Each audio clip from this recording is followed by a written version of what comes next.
So it's really a pleasure for me to welcome you, Pablo. I've been looking forward to, having a chance to speak with you just informally, really, about the work you do and the work I do. So my name's Mark Grixti. I'm a clinical psychologist, which basically means, amongst other things, I'm a therapist, and I work a lot in trauma therapy. I work in certain ways as well as working with clients. I'm a trainer, so training a lot of therapists, psychologists in this country and some others in some of the latest trauma techniques. One of them is called brain spotting, which I love because it's a technique that really brings a lot of stillness. It's rather than healing trauma through throwing more and more into the mix with therapy, more and more thinking and cognitive kind of work. It's much more about creating space and allowing natural healing to come through. It's often what we don't do allows healing rather than what we do. And when I met you, Pablo, I was strongly recommended by many people in our community to come and do some yoga with you. It was yin yoga we were doing.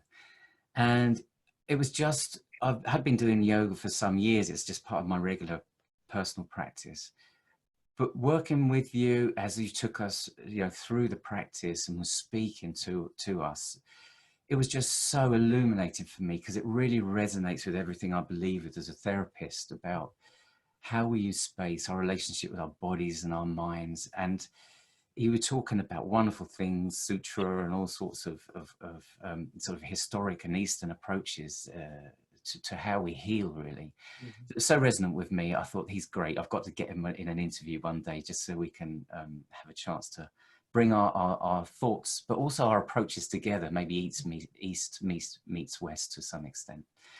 So that's me introducing myself and how I met you. And yeah, do you want to add anything to that, Pablo, about in terms of who you are and what you do? Um, I'm a yoga instructor based in Brighton, in the UK. I've been teaching for 11 years, and I'm just coming to the end of my second teacher training. Actually, decided a few years ago to delve deeper and do another 500-hour plus TT, which was drawing to a close, but now in light of current events, it's a bit up in the air. But we're trying to do assessments in this way via Zoom. I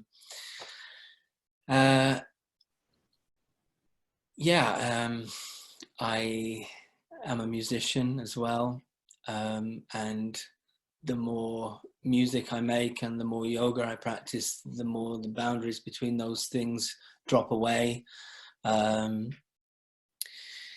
Which maybe we can elaborate on a little bit at some point.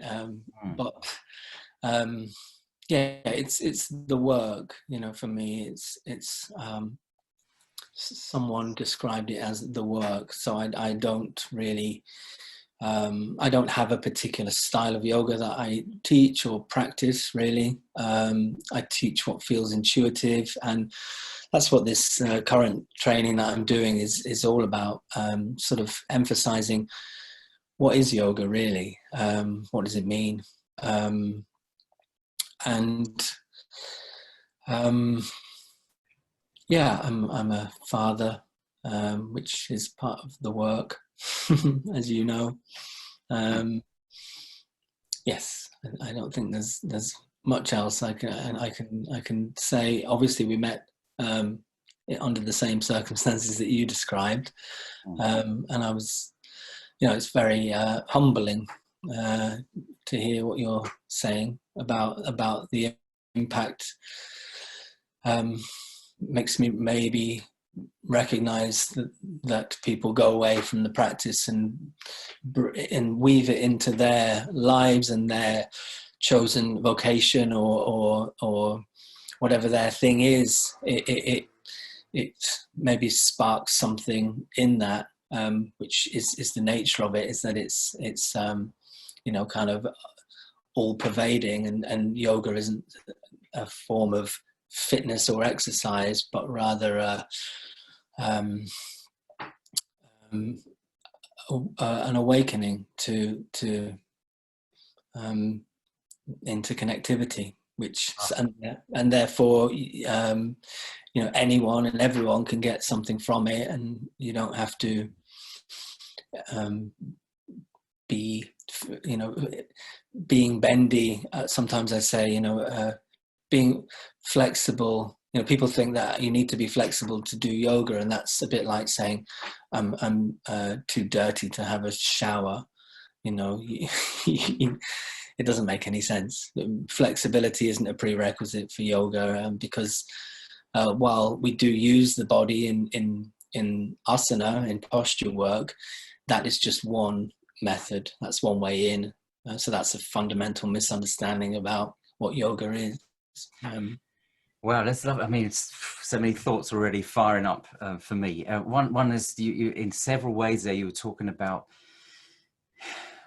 categories, boundaries, not limiting yourself to doing one sort of yoga or one sort of thing, and even how your work in music and your work in yoga seem to be more and more integrative. You use the word interrelationship there, which is a fantastic concept in itself. The wonder of the interrelationship. And I love this because also in my work in therapy, so much of the human condition in the work that I do, to use your lovely term there, is around we conceptualize, compartmentalize, we're divisive, separatist, in a way that seems to kind of leave us fragmented. It leaves us a sense of, who do I have to be? How do I have to be right now? Can I do this? Can I do it? All these judgments coming up, and in the work and the integration of my work, and I've seen you do it in the integrative nature of your work, this kind of coming together, this resonance seems to happen where we can start to drop some of this labeling. In psychology, sometimes we call it a neocortical relationship, where everything has to be cut up in a very analytic way. And I've seen in your work, we're trying to achieve something very similar. Is that resonating with you? Absolutely. I mean, the stillness that you mentioned is the kind of foundation of it. One thing that we do is to separate meditation and yoga, when really yoga asana is a form of meditation, which I interpret to mean paying attention to in the present moment without any attachment to it, whatever it is, whatever's arising. So a sort of non-judgmental awareness. And that's what you do, or that's what we strive to do in asana, in posture work. And so it is meditation. So at the core of these practices is a stillness, and our job, if you like, is to get out of our own way, because that stillness is there, and one doesn't create it or manufacture it, because then there's a person trying to do something. So meditation is to sit or to abide in, asana means seat, which we can take to mean, a seat of consciousness, sort of a place to abide in our experience, as opposed to a physical seat, although it does, refer to a physical kind of stool, if you like, a little stool to sit on. So it's allowing this stillness to sort of present itself to us rather than us making it. And so it's quite radical in that sense, is that we stop. We don't do, we stop and pay attention. And the sensation in the body, the postures are designed to sort of create a sensation that gives us something to harness our attention to, on the basis that our attention has a limited kind of bandwidth, and we can't really tune into this and this simultaneously. So we pay attention to the sensation, and that negates clinging to what you mentioned, the conceptual ideas, which in the Yoga Sutras is called vikalpa, meaning you know, Patanjali, who wrote the sutras, describes that as imagination or fancy, or yeah, a conceptualization, like time and money and things that we all have bought into on the sort of collective consciousness, if you like, to use the Jungian term. But that don't exist in first order reality. So they are ways of helping us to navigate around the universe and the world and our lives by compartmentalizing. But that seems to have tipped over into labeling as me as separate from everything, which again isn't in keeping with the way things are. So to sit in this stillness, or to practice and find this stillness at the core of the posture, is to allow things to be as they are, and to relinquish control, and then true knowledge, if you like, is revealed to us. You know, what we are fundamentally is This is so allowed. exciting. This is so exciting. I'm going to have to jump in. This is so exciting because, you know, we have this stillness, and then we allow this truth, this authenticity to come through in a first person reality, without the kind of attachment, or perhaps the pollution sometimes, or the kind of interference of the kind of the thinking brain, and those kind of attachments that we have, that can sometimes feel almost become addictions, the way of being able to perceive our world through a different filter other than this first order reality. This is amazing for me, because everything you're talking about, and you mentioned Sri Patanjali there, if I'm right, this is something I'm training people now in brain spotting, you know, in a contemporary kind of culture, using science as well as some of these ideas. But this is something that goes back from Patanjali's sutras, goes back many hundreds of years. Is that Yeah, a couple of thousand years ish. You know, there's it's anything from sort of 500 before Common Era to sort of 300 or 400 Common Era. It's more recently, scholars have decided that it's you know, a couple of hundred years into Common Era, whereas it was thought for many years that he was a sort of contemporary of the Buddha, who was around sort of 500 before Common Era. Anyway, date. This is semantics, you know. Yes, thousands of years, and that was his. It was a kind of. It was about human psychology and the human condition, as opposed to yoga postures. You know, the Yoga Sutras are rich in sort of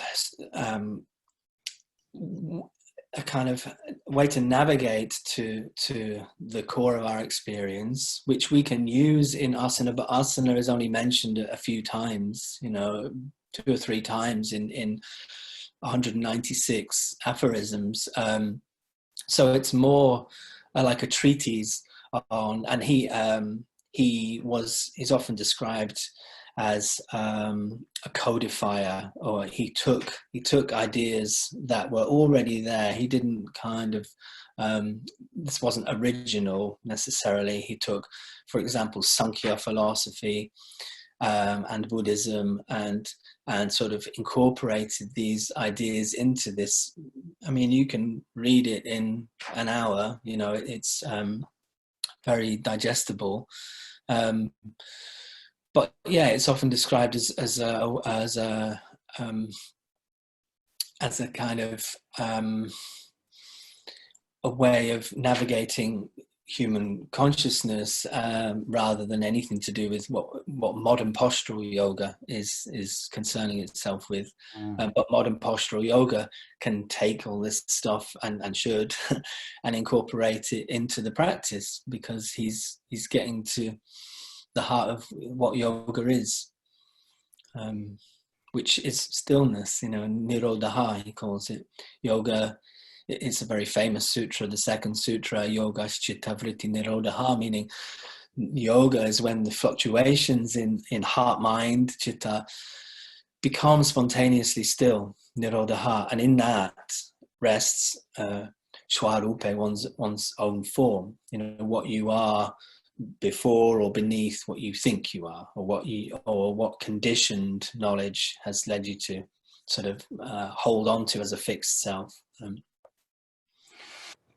That's lovely. I mean, it sparks a thought on mine, because I'm always relating it to the work I do, and I'm not a yoga teacher by any comparison at all. But even though I'm fascinated by it, but I'm wondering now, when I'm using the approaches I use in work, whether at some level there's some yoga involved. Yeah. But I was interested in this idea of stillness as well, not just the stillness that we create, but also this inner stillness. And I just want to check this out with you, because often when I'm working in trauma therapy with my clients,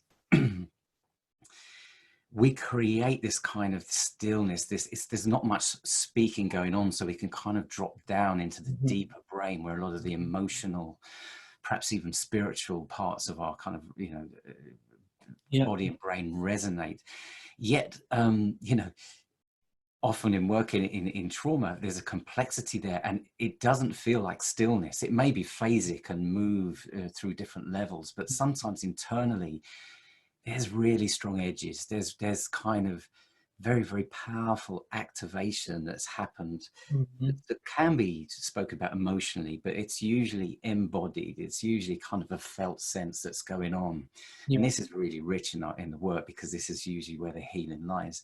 So there's this relationship between the stillness we create, but also the internal kind of fluctuations between activation and calmness. Yeah. So I don't know if you want to speak to that, what we feel as we're going through your work in yoga and mine in this kind of therapy. Yeah, well, like you say, stuff is arising all the time, and the yoga postures can be incredibly profound, and can draw up things that were being repressed or suppressed, let's say. And I mean, the sort of the key thing for me is or what yoga has helped me with, is to not attach a sense of self to what's coming up, not to deny that it is, of course it's real in one sense. What we feel is really what's happening, but it's sort of created by everything that's come before it, and in that sense it's not us fundamentally, and that's where according to the Yoga Sutras and to the Buddha, clinging to that which is impermanent, transient, epiphenomenal, is the root cause of dukkha, meaning suffering or lack, or a sort of a sense of what we call FOMO, missing out on, like something's missing, I'm not whole. So yeah, I mean, I don't know anything about therapy, or dealing with people who are suffering from trauma, but on one level, it's something that's coming up in consciousness, and could be experienced as a thought, or as a feeling, an emotion, a mood, and yoga, through repeated practice, helps us to not be so sticky, and to not attach a sense of self to what's coming up. And obviously that's profoundly different to someone who's suffering from trauma, to someone who's chosen to step on the yoga mat and to stretch their very tight hamstrings, and which might cause, you know, discomfort and a sense of, you know, I'm I don't like this, but we're sort of encouraged to abide in that discomfort, you know, not to get on the mat and feel happy and calm, and hey, everything's all right. You know, almost in a perverse kind of way, to use the intensity and the resistance in the body as an opportunity to not grasp at it, you know, an opportunity to let it be there. And if that becomes painful, we stop doing it. But if it's just strong, intense, then to breathe into that and to allow that to be there, and kind of trust in the breath. You know, this real trust in the breath to show you that. And if the breath is coming and going, you know that the resistance is okay, and it's something that you can meet. And the breath always honestly and accurately reflects what's happening in the nervous system. So to tune into the breathing will show you whether this is, you know, conducive to that nirodha, that slowing down. So I would imagine that you know, mention the breath a lot in your sessions. Breath is certainly an important part of the work. Sometimes it's mentioned a lot, sometimes less so in our work, because well, I find in the work that we do, we're really trying to really kind of work into such a level of attunement that what the client brings, the client we're working with, is very much what we'll embrace, what we'll allow, what we'll try and kind of really turn towards rather than turn away from. And and like you're saying in your work, rather than force something, it's about finding your own true relationship with yourself. And some may be much more breath aware than others, but the breath will always be working in parallel, even though we might not be fully consciously aware of what's happening in the breath. So I suppose the levels of attachment to the breath in the work we're doing varies on Sure. you know, on each individual session. But I love this concept of attachment. Attachment means different things, doesn't it? And in psychology, psychotherapy, attachment is often referred to as a kind of a developmental process. And we talk about attachment in a very positive way, in that we form attachments with our early caregivers, which then kind of creates the architecture of our brain from a very, very young age, even in utero, even intergenerationally, we have this attachment that helps us develop this sense of our relationship with ourselves and our world.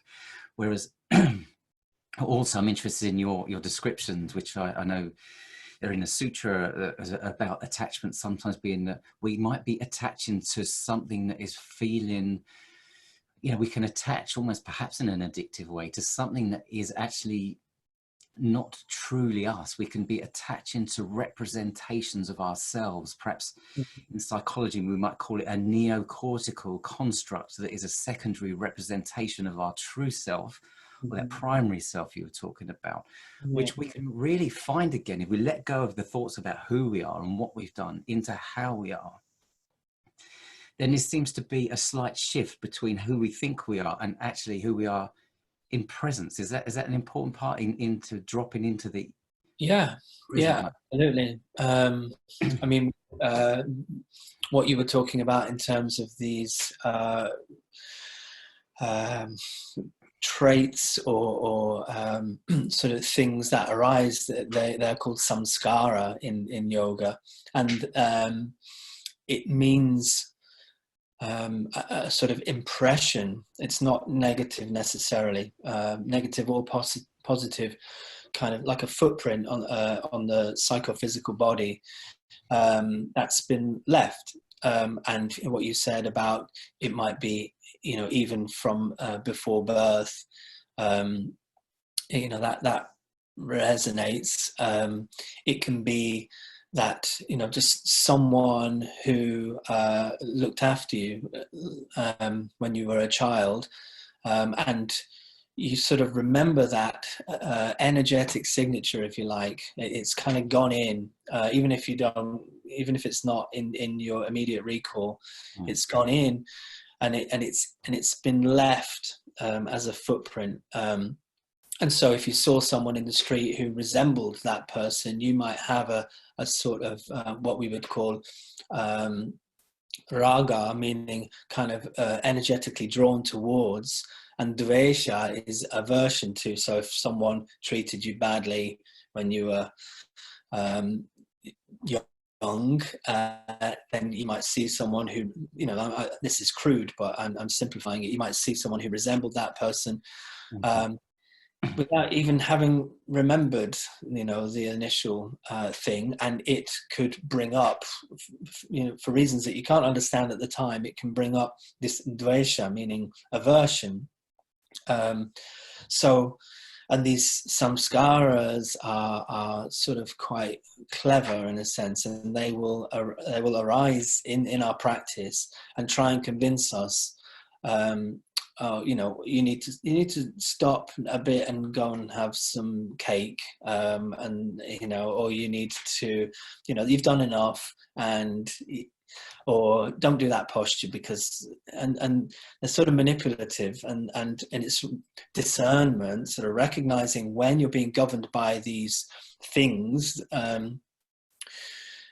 and when you're not, when you're awake to the present moment, and you have this clarity of vision, and you drop down into pure awareness that isn't kind of conditioned either by samskara or by institutions or your parents or society. And so, freedom, a real immediate freedom. So sometimes at the start, or not necessarily at the start of my sessions, but often at the start, I encourage people to breathe away, not just their day, which you might hear often in a yoga class, like let go of your day, but let go of everything, let go of your whole life, and see if you can do that.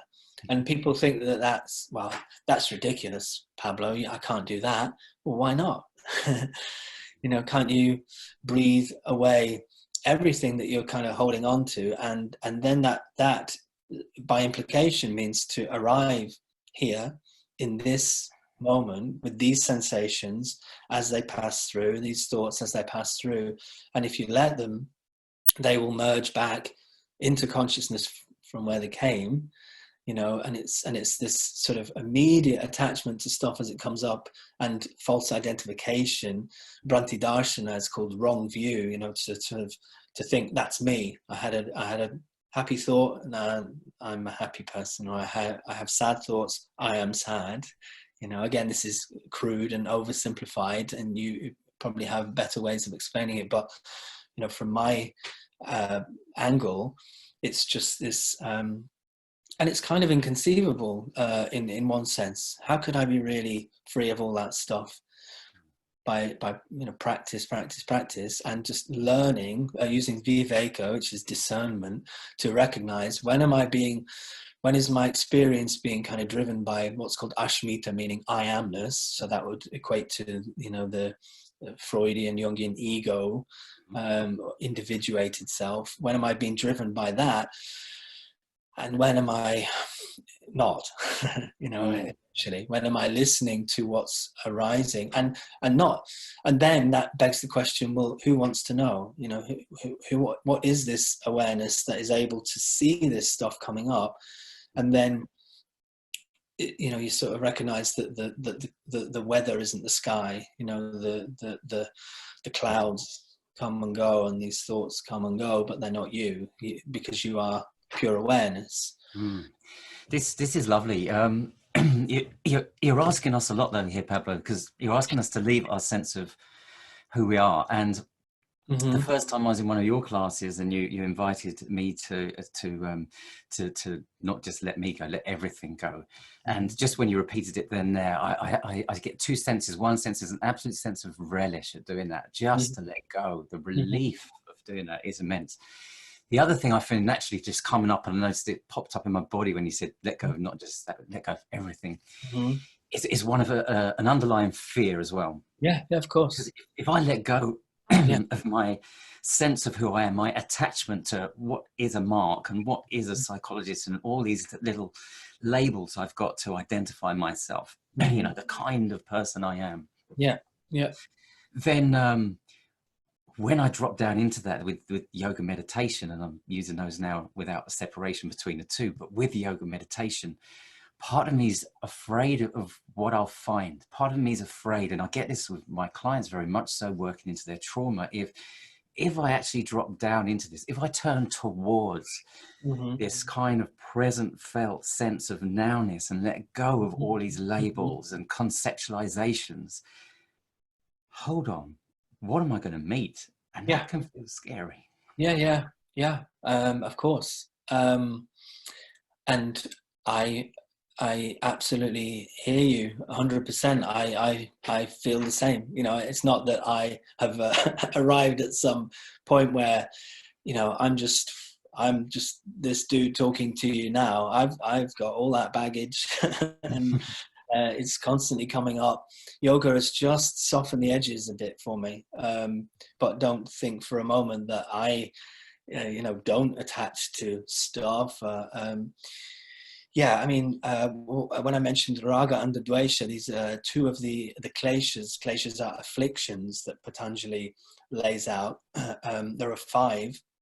Oh no, I've mentioned 3 of them already. Ashmita is one of them. So that's the I amness, the sort of sense of being a discrete, autonomous self that exists in a vacuum, that isn't sort of, I am in here and everything else is out there, which Right. is an illusion. You know, isn't in keeping with the way things are.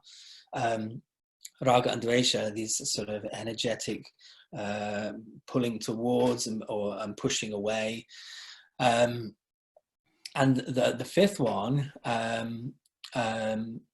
is abhinivesha, which means fear of death. But you know, we can extrapolate that is, you know, the ego's fear of, you know, a fear of change. Maybe we could take it to mean that, but also, you know, and this is something you'll be able to expand upon in terms of the sort of the Freudian ego, maybe, you know, fear. It's the abhinivesha is the fear of what I think I am ending, and like you say, that is full on. That's profound. You know, what's left if I let go of I am Mark, I am a therapist, you know, I am male, I am XYZ, I am a father, and you go through.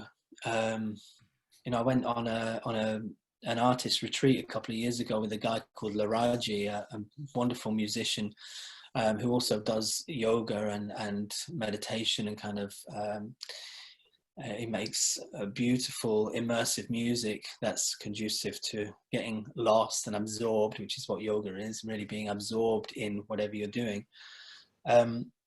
And he encouraged us to go through, you know, everything that you think you are, you know, name it, let it go, name it, let it go, and then sit in or with what's left once you've let go of it all.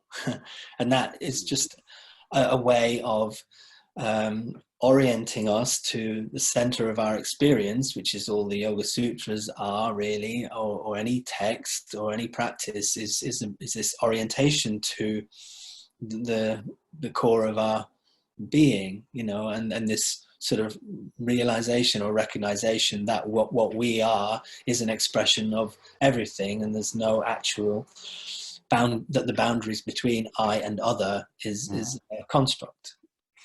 That sounds beautifully liberating, because I think, you know, being fearful and liberated aren't opposites. I'm not going to kind of draw divisions between those. And so I think in my work as well, you know, when I'm asking my clients and when I'm in my own therapy and I'm asking myself to take that very bold move to really go beyond all of these constructs into the depth of just what is rather than what I think I am.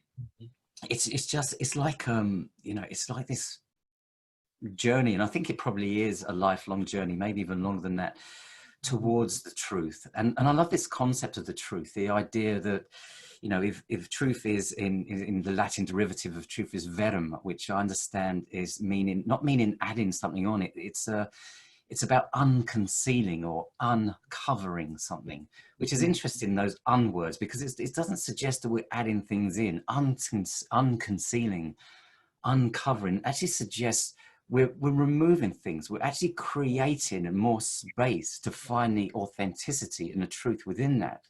And I Mm-hmm. think this is what you're saying there, and what in your practice in yoga, in mine with brain spotting, is Yeah, the more we can reveal, uncover, remove some of the yeah, layers, yeah, then yeah. rather than we do that, and the fear is we find this great absence, there's this great hole that I no longer exist, you know, this fear of death. Mm-hmm. Um, there's something else that is revealed within that is perhaps more, if I'm getting you right here, is Absolutely. more holistic, more connected, more fulfilling, Yeah, and liberating in that way. yeah, yeah, yeah. Yeah, I often use that analogy of peeling away layers of an onion or whatever to get and you know, the idea that yoga is about doing something is misleading, really, and um, and the idea that yoga um, um, unifies us, or um, yoke is, you know, yuj is the Sanskrit root of yoga, and yuj means to bind, to harness. So this idea that just like, and it's from you know, so words like join cognate with that, and juxtaposition and junction, they all come from the same root as yoga. So, and you can see how those things are all about things coming together: juxtaposition, junction, join. Mm. Um, but yoga is about removing obstacles that are preventing us from seeing what we already are. It's not about unifying us with anything, because we're already unified. We're already connected. That's the point of the practice is, and that's why we have to keep doing it again and again. Abhyasa vairagya pyam means this sort of committed repetition, regardless of the circumstances, regardless of whether you think it's a good practice that day or a bad practice. You just do it again and again and again, and slowly the layers of the onion start to peel away, and what is there that's sort of you know, obscured is revealed to us. It's, you know, we're already where we need to be, and other cliches, but it's that kind of idea, you know, that Well, yeah, that's lovely. And you say cliches, but there's often so much truth in cliches. But we've learned to misunderstand or ignore or dissociate from the true meaning, haven't we, in cliches sometimes? Cliches like metaphors sometimes offer an increased awareness sometimes if we actually unpack them and stay with them a little bit. And I love your idea there, what you're saying there about it's all already there. The connections, the holistic kind of interconnectivity is already there. And what we're doing is not finding it. We're removing layers to be there. We've got a lovely, well, I think he's a fantastic author and speaker and teacher in psychotherapy called Ian McGilchrist. And what he talks about, he kind of talks about it because he's a brain expert, and talks about it in terms of the different halves of the brain, the left and the right brain. And the left brain is more asked what things are, which is more of a kind of a scientific, analytic way of dividing and to be able to kind of separate things, to be able to categorize them. But the trouble with the left brain is it uses all these categorizations, but it actually moves away from the actual original experience, which is more of a right brain phenomena. And the right brain phenomena, as you were saying, knows that everything is all about relationships and interconnectivity, experiential, music, sound, dance, touch, love, the soul even. All of these things are much more experienced in these parts of our physical apparatus in our brain. yeah. But because this part of the brain, the right side of the brain, doesn't really have the tools to write, the tools to do language, we have to ping the right brain experience over to the left brain. So the left brain can almost like a servant represent the true experience of the right Yeah. brain. Mm-hmm. But as he says, the trouble is over time, you know, going from, you know, a long time ago with Pentanjali to the here and now, as the left brain has become more and more dominant, the speaking part has actually become the master. And it's almost like our true connection, related interconnectivity has become minimized, marginalized, subjugated, whereas we kind of lose sense of that true essence of being. Perhaps that's the soul, I don't know. And we've moved further away from that. And so this is my brain-wise way of trying to understand or marry the concepts of the westernized scientific thinking, what you're saying, these lovely Eastern ideas. Yeah, I'm sure. I mean, we should have laid down this caveat to begin with, Mark, that we're dealing with um, sort of stuff that's ungraspable and stuff that's ineffable. And what you just described there it sort of nails it. There's this. The language is a barrier in a sense, because it is by nature, by definition, it's dualistic. It points to something else. So we can describe something, but the word isn't the thing, it isn't the essence. So anything that arises as representation in consciousness, it isn't sort of the thing itself. Wow, that's we could go on for ages about that one. Well, yes, you're saying that, I'm thinking, we've hopefully we've been doing a pretty good job of getting our expressive, verbalized kind of side of our brain to actually listen to our right side of the brain, the experiential yoga side, deeper psychotherapy sides of things, because again, in the marriage, rather than a division in the marriage, it's that whole brain response. If we can operate in a fully sort of embodied way and in fully brain way without these hemispheres having to be divided, then surely, this is why nature created the way we did, so to work in our sort of holistic and comprehensive way to be able to relate and connect. So, Pablo, your words when I'm doing yoga always beautifully complement the practice in the way that I think all parts of my brain feel completely nourished afterwards. I feel that not only am I noticing what's going on, but I just feel there's an integration happening that really satisfies my curious self as well, my cognitive and conscious part of myself. And then after your sessions, the therapeutic effects continue, because I continue to notice changes below a conscious level, at an embodied level, but also kind of enjoy having a reflective capacity to understand them at some level. And that capacity may at sometimes be misled, because my ego is going to be in there and working it to some extent. But again, it's comes back to that integration. So hopefully we've done justice to the brain and body and beyond today. It's been really lovely to meet with you in this way.